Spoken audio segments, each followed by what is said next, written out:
I'm Steve Lascalzo. This is The Way.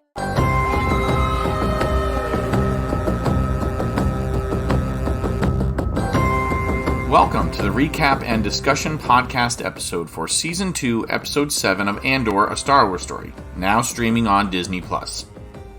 Messenger begins the BBY2 story arc and the third quarter of Season 2. This podcast episode could contain any information from any Star Wars content released as of May 6, 2025. There are first impressions podcasts on our channel that review the story arcs that are released so far in a more general sense. And there's also recap and discussion episodes for each of the first 6 episodes of Season 2, and now Episode 7. There's about 4.5 hours of Star Wars television to watch, and by the time we're done with next week's finale, there'll be more than 6.5 hours of TV that has streamed in a month's time. On program. That means hands on head, eyes front, feet on the floor. Do it. Tony Gilroy, scriptwriter, Hollywood script fixer, he's the showrunner and creator of Andor. And he delegated his brother to handle the story arc for BBY2. Well, one of his brothers, Dan Gilroy. Dan wrote and directed Nightcrawler starring Jake Gyllenhaal. Dan did the story for Real Steel and worked on the screenplay for The Bourne Legacy and Kong Skull Island. He also wrote all 3 scripts of the Aldhani arc in Andor Season 1. The director for this block is a new one to Star Wars, Jana Schmetz. He directed 2017's Borg vs. McEnroe movie. I saw an episode of True Detective on his IMDb resume, but I think it's the war movie Armadillo that got him this gig. It's about Danish soldiers in Afghanistan, and it matches the tone of this set of episodes. For this group, there's crew overlap, and there have been. There's more new faces in the cast each week than new roles in the crew, but if someone returns, I will skip the mentions of their work to save time. You can always go back and listen to previous podcasts for first appearances. That does 2 things for me. One, it saves me time on each episode, and it helps promote more views or listens of my past episodes.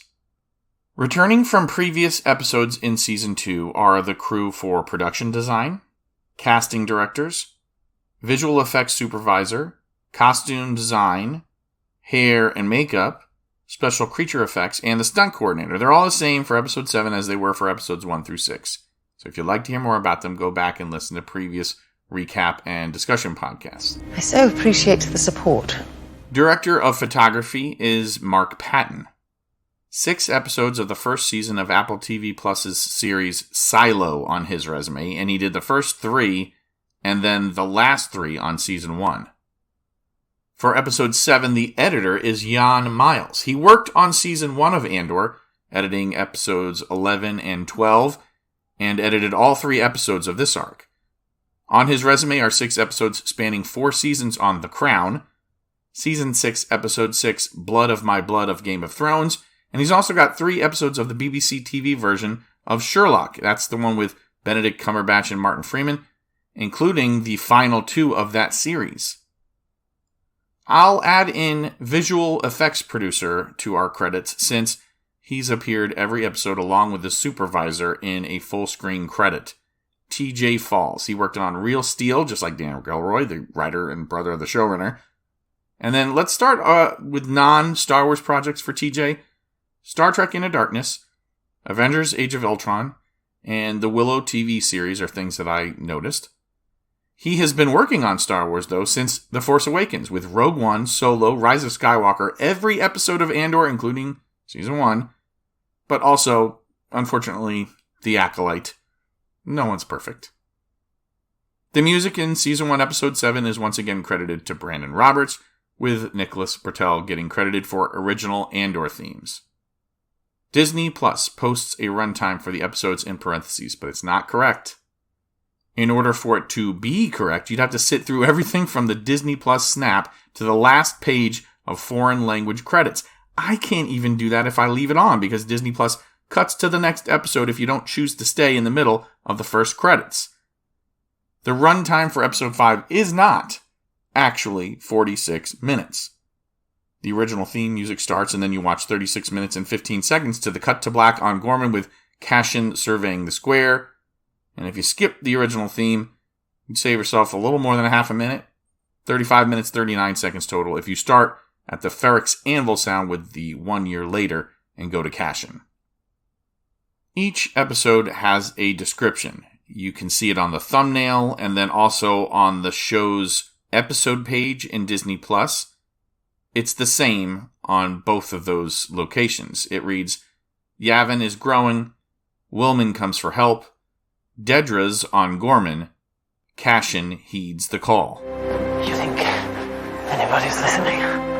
I discuss main build cast, every episode recap and discussion whether they're new or not. 7 episodes in, however, it just becomes a mention. I'm also not going to go through and discuss who was in Rogue One and who was a show-only character. You can check out previous podcasts this season on Andor for more about their work after first appearances. Diego Luna is the title character, Cassian Andor. Genevieve O'Reilly plays Mon Mothma. Denise Goff is Dedra Meero. Kyle Soller is Syril Karn. Adria Arjona is Bix Kayleen. Faye Marseille is Vel Sartha. Muhammad Bayer plays Wilmon Pak. Anton Lesser plays Major Partagaz of the Imperial Security Bureau. Alistair Petrie plays General Davitz Draven. His IMDb page shows work dating back to 1993. He was in 2012's Cloud Atlas in a number of roles. If you remember that movie, that makes sense to you. Rush, the F1 movie with Chris Hemsworth. 2019's version of Hellboy. And it looks like he's got a history of British TV, including an episode of the BBC Sherlock and a Doctor Who podcast series. But here he's reprising his role as Draven from the Rogue One movie. John Joe O'Neill is the scar-faced Captain Kaido. He was in an episode of Band of Brothers, Doctors. We like to talk about Doctors and Casualty a lot. And he was on some other BBC TV like Doctor Who in the Day of the Doctor episode. And he was Mycroft in The Irregulars, a Netflix show about the street urchins that often work for Sherlock Holmes. He was in The Ballad of Buster Scruggs. He was on Queen's Gambit on Netflix, that series, and the Day of the Jackal series, and Bad Sisters on Apple TV+. Richard Sammel, or Sammel, S-A-M-M-E-L, as Caro Rylance. We've talked about him before, the white-haired leader of the Ghorman Front. And Thierry Godard is Lazine. What a swell party this is. Now to cast listings that appear in the credits as the long list, the order of appearance section. Your first appearance in the season will merit a deeper look at your resume, but anybody that we've already introduced in Season 2 is going to get skipped. Just too many names otherwise. Nobody here gives their real name. Reporter number 1 is Jonathan Rhodes. This may be a quick role, but I think he might be one of the first that I noticed appeared on Ted Lasso. Love that series. I also love The Crown. He appeared as a TV producer on that show as well. A lot of the work in his career is as a TV news reporter, like in The Day of the Jackal. Reporter number 2 is Taniel Youssef. She's worth 2 points on your Spot the Doctors and Casualty alumni. She was on 1 episode of each. The Force Healer is Josie Walker. EastEnders, Call the Midwife, Warhorse, and some show Vera that I keep seeing pop up on people's lists too. I guess this is like a show about a Columbo-type lady in Northumberland. She wasn't Vera, but she was on that show. Sergeant Bloy is Tommy May. Baz in the Paramount Plus Halo series. FBI International for an episode, voiced characters in Diablo 4, so video game work. Jarl Olafsson in Vikings. He was in the Justice League movie, EastEnders, Doctor Who, BBC Sherlock, and I found it! Episode of Doctors. Hotel Clerk, Anne Sophie Marie. Nice credit for her after working for about 20 years in various shorts and some TV that I didn't recognize. I think this is the one that walks off when she says the shuttle from Alderaan is delayed, and then she leaves Cassian and Thela alone to talk about the room. Now, before I move along, I still don't have a clue about father and son listed in the credits for episodes 1 through 3, or BOS number 1 and BOS number 2 for episodes 4 and 5. If you can figure out why they got credits other than having great agents, please let me know where they appear significantly on screen. Okay, time to use the Force. He can go about his business. You can go about your business. Move along. Move along. Move along. Episode 7 opens with a transport ship bringing new recruits to the Rebel Alliance headquarters on Yavin 4. Among them is Wilmon Pak. I guess the effects of the rhydonium inhalation don't seem to affect him. Neither does he seem accompanied by any of Saw Gerrera's faction. Will heads into the jungle, and we see where he's heading. Cassian and Bix, they have this little quaint home set up. I guess the rebels have cleared off the large animals that we saw in the first 3 episodes of the season. Remember that? Or at least the first 2. There was that giant animal that came and ran amok and killed some of the people that were stranded there. Where have those gone? I guess they've been hunted out. Cassian has a blaster burn on his back. And Bix is taking a look. Man, get a blaster bolt to the back, it ruins your day. But get stabbed through the chest with a lightsaber, and hey, you pop back up the next day like nothing happened. I'm sorry. I know some people don't have a problem with all that lightsaber stabbing, and they're like, oh, it's a made-up thing, but it's just ridiculous. It really is, and I hate the argument that, oh, you're watching Star Wars, and there's lightsabers in the first place, so you don't believe. We're told constantly that a blaster bolt will kill you instantly, and then, I'm not going to say anymore. All right, Bix is putting the moves on Cassian after she got him to take his shirt off. They get interrupted by Will, thankfully. They're glad to see Wilmon, but they don't say, hey, we haven't seen you in a year.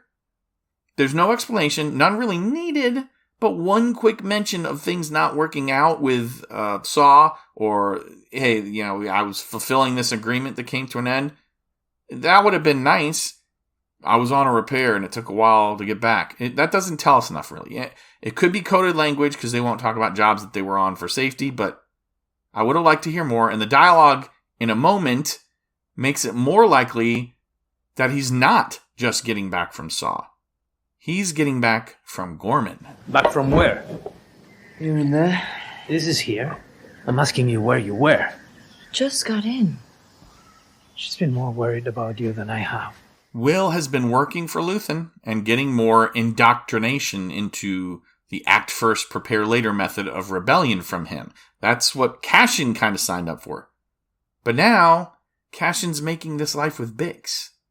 His new way of doing things at Rebel headquarters might have been the thing that got him hurt by a blaster bolt. You trust this place?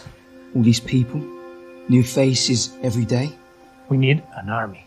Everything's a risk. All we do here is get ready.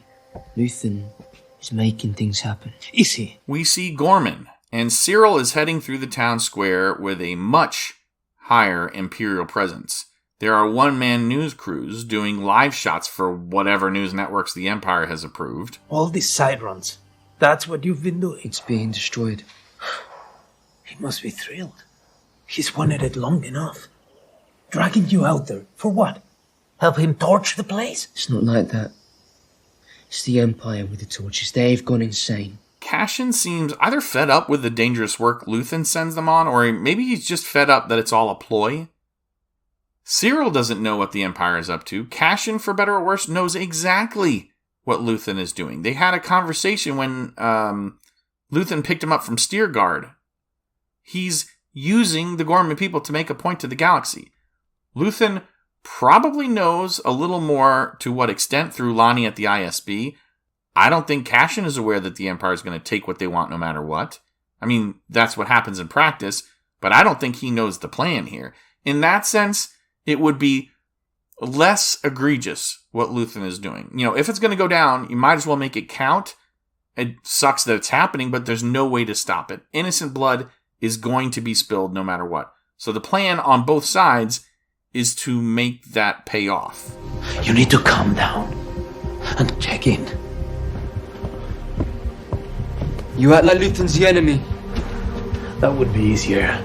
Placing blame, using inflammatory language. Will calls Dedra Meero something Mon Mothma will call the Emperor a few days from now. She's a monster. We won't have a better chance. Dedra is waiting in a secure room for a video call with Major Partagaz. We finally find out, nope, there's no alternative to this mineral in the Ghorman substrate. We get Edu name dropped, the planet and installation that Krennic has those scientists, including Galen Erso on Rogue One. That's where he ends up dying. Krennic's had the lab in Edu working overtime all year. I don't know the science, but it's bad luck, Ghorman. We need what's in the ground, and when we're done, there won't be much left to call home. Aw, shucks. You mean we have to implode the planet? I mean, the level of disconnect is just astounding, right? This is a people and a planet that Partagaz is talking about, and, well, bad luck, Ghorman. The timetable's moving fast. They need to declare martial domain fast. Syril arrives at the building looking to speak with Dedra. He gets stopped by Grummish. It seems as if all pretense is gone. I mean, remember a couple episodes ago, it was like, hey, come on, why all this Imperial overreach? He came into the office and they pretended like they didn't know each other. Well, now it's like the pretense is gone. I mean, he's inside the building. He's not hiding that from the Ghorman front anymore either. Dedra is still meeting with Partagaz about the particulars of how they're going to move forward. Captain Kaido is called in to trigger trouble. Dedra is concerned. You're aware, sir, that the insurgents have weapons at this point. We're counting on it. Dedra leaves the room, gets met by Syril, who has a pointed question about the latest bombing. Not only did he not hear anything about it from Dedra, he's pretty sure now the Ghorman front doesn't know about this either. I can't even get in there. It's being investigated. The rumor is it's a setup. They're running it down. Who? And who's this tactical guy in your control room? Syril is upset, and it kind of does fit his character. I mean, he's all law and order rules follower, and Dedra has to pull him aside and tell him more lies. I'm not sure if he would have taken the truth better at this point, but what she says doesn't make sense to him. In his mind, hey, we're baiting for outside agitators. He's still focused on trapping Andor. She can't tell him it's all a ruse. Would she want him if he was the type of person that didn't care about what they were doing? Would she want him if he knew it was all a lie to steal from the people that he's had to live alongside as a double agent? She tells him, go home, pack, be ready to leave.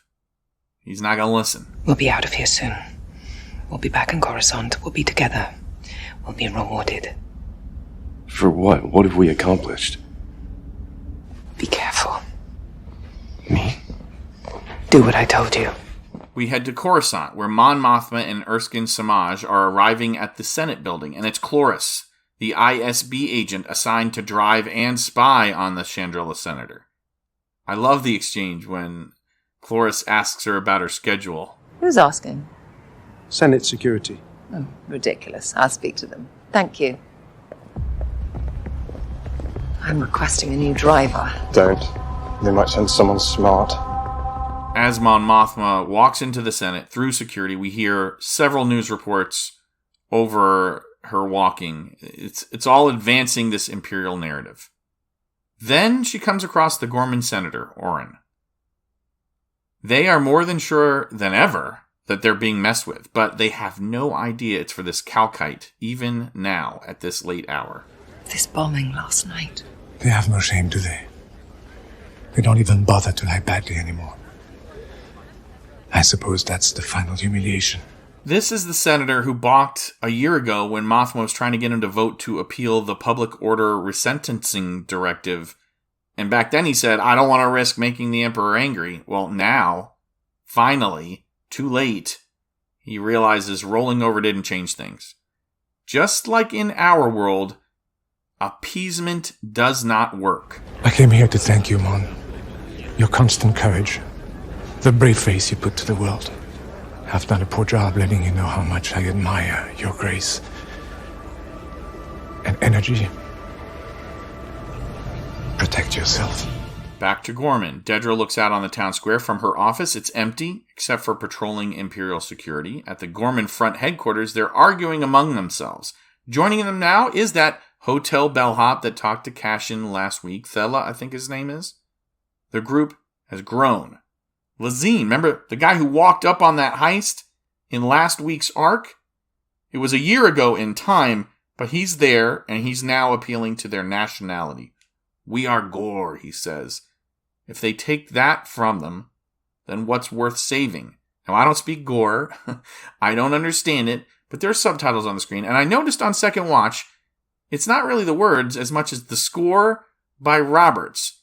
It includes the anthem that we will eventually hear them sing, the Valley Highlands one. Nashpidumgar. Nashpidumgar. Dilan Molen Walai. Mukum Kozmala Bif Madal. On Yavin 4, Cassian and Bix are heading to an outside gathering place. I'm not sure if it's soldier barracks or mess hall. There's a lot of rebels gathered around, some tables. Cassian susses out that Bix is bringing him to a faith healer. A force healer, actually. And we've seen this done in Star Wars. Grogu did it to Greef Karga in The Mandalorian. Rey in Rise of Skywalker did it to a serpent or a worm. And then Ben Solo, she did it to him, and Ben Solo did it back to her. Cassian doesn't believe in all that mumbo-jumbo. Apparently, Marva, his mother, tried one 10 years ago or something. Interesting little detail there to help explain why he's so reluctant. But just because his mom was the victim of a charlatan doesn't mean that what is happening isn't real. In fact, we know she's the real deal because she senses him. She comes to him, and she even says the title of the next episode. What is this? I don't know. You set this up. No. Who are you? Nobody. I was just walking home. We're just leaving. Can you wait? Please. She pinpointed it. It's your right shoulder, right? She asks him, can I approach you? Can I put my hands on you? When she puts her hands on him, we hear the faint sound that we have been conditioned to understand is the Force in action. This is what we hear in Skeleton Crew, Ahsoka, The Mandalorian, Obi-Wan Kenobi. It says, hey, the Force is in action right now.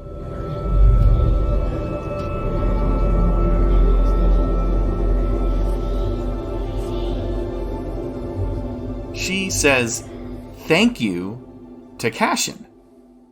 Something about him, something she sensed, helped her focus. So for the first time in a long time, she says, she knows she really used the Force. Was she a Jedi or a former youngling? No. She's just a cook. I think he later says that she's just a cook. She's got a very nominal ability, and it's worked enough that the word has spread for her. But it's probably the reason she joined the rebellion, to get out of hiding, or maybe she wanted to go into hiding for protection. I'm not a fan of the new ways that the Force gets used by Disney. Disney wants to go the Incredibles syndrome route. If everyone can use the Force, if everyone's super, then no one will be. Bix asks her what she saw in him. I sense the weight of things. Things I can't see. Pain, fear, need. Most beings carry the things that shape them. They carry the past. Well, pain and fear, we know those aren't good for Force users, but he's not a Force user. He's also not carrying the past, she says. But I gotta disagree here. Poor writing. We saw him obsessed by it in this very show. The mission to find his sister, how relentless he is for Ferrix, and not carrying the past. Just a little mistake here, but she goes on. Some, very few. Your pilot. They're gathering as they go. There's a purpose to it. He's a messenger. There's some place he needs to be. Bix has known Cassian for a long, long time. The healer says, maybe you're the place he needs to be. That's unfortunate, because we know where he ends up.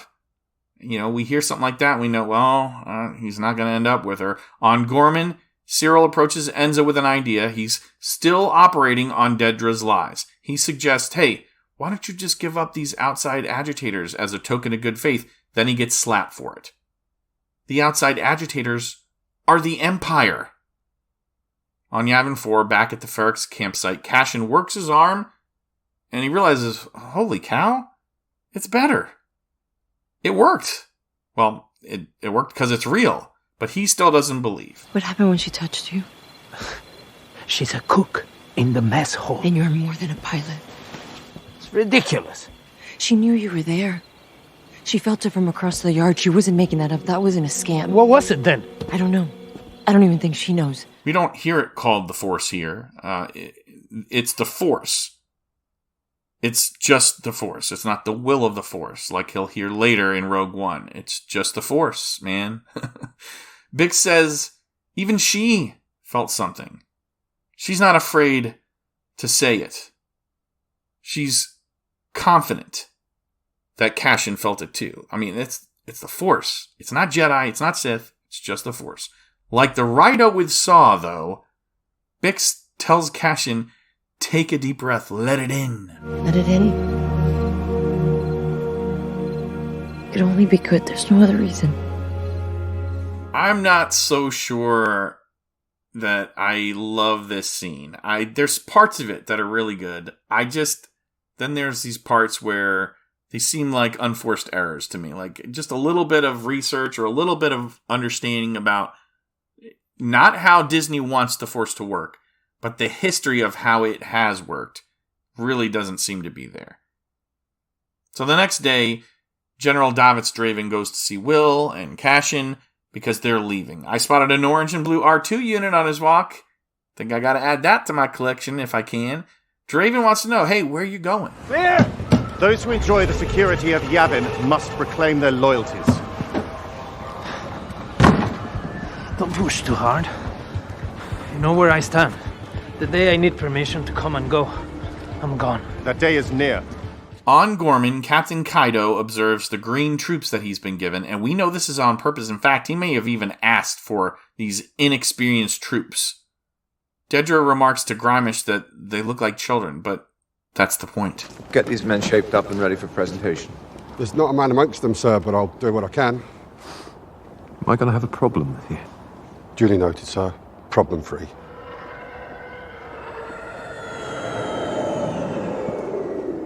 You want people who are going to be itchy trigger fingers, right? Cassian and Wilmon then arrive on Ghorman, and they're flying through the mountains. It's a beautiful landscape, and in the valleys, there appears to be crisscrossing webberies. I'm guessing that's what we're seeing. There's no sign of mining equipment yet. I don't know if that was a mistake or if that would have complicated the plot, but we head back to Yavin.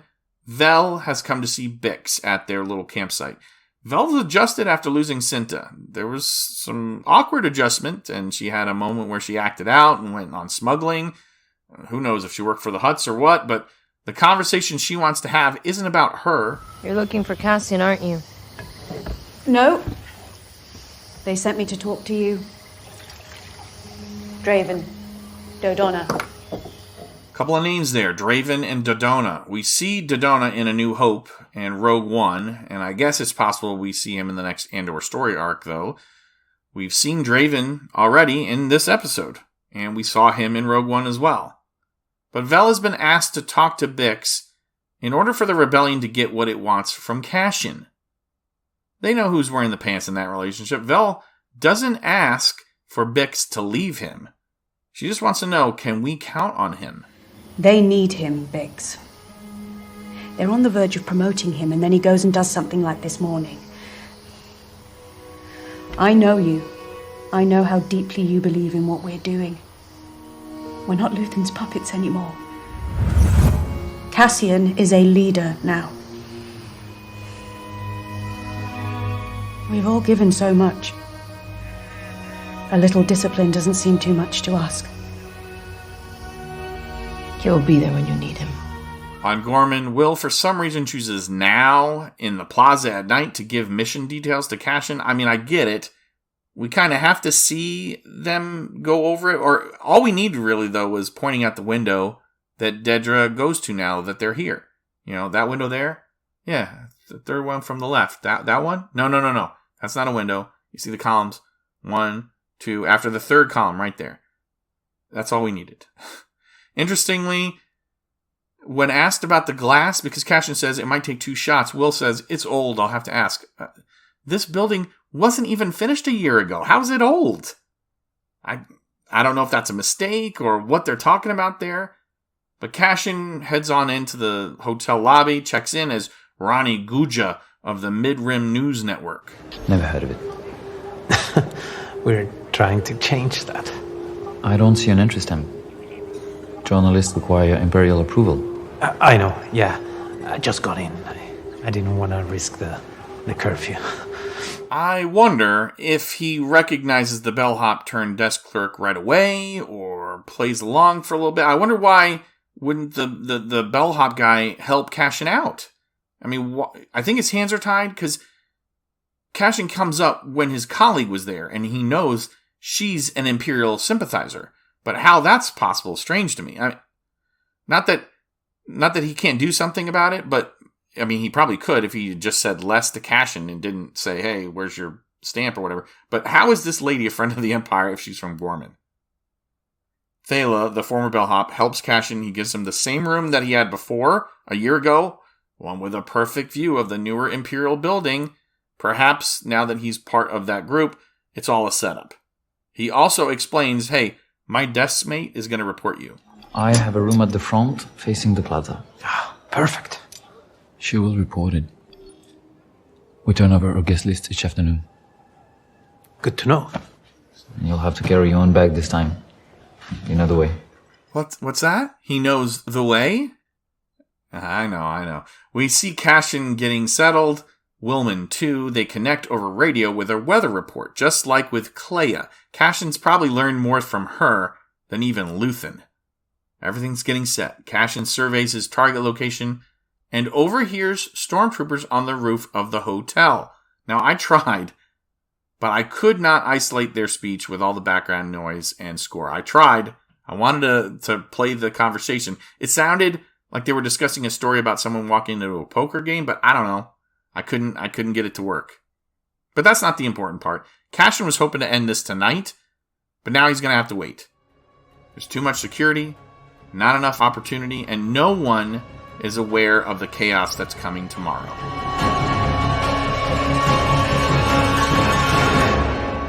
This is the end of the recap and discussion for Episode 7, the first of the BBY2 story arc.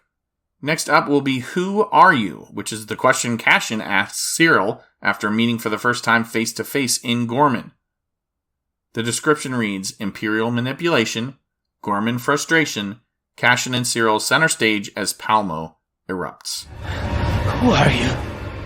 You can send feedback or comments to the show via email at thisisthewaypodcast@gmail.com. You can do it other ways like YouTube, Spotify, Facebook, X, Instagram even. The best way to reach out, though, is email. I'm not going to make promises that every comment will get mentioned, but I'm going to do my best. And I think in the past we've had some pretty interesting discussions started by questions, and I'd like to see more. Thank you for joining me today for the 7th episode of Season 2 of Andor, called Messenger. Please subscribe if you haven't already, and like this video, and tell people about the podcast. If you're feeling generous, a 5-star or highest possible rating, whatever that is, on any of the services that ask, along with a glowing review, that would be great as well. I'm your host, Steve Lascalzo, and this is The Way. May the Force be with you, always.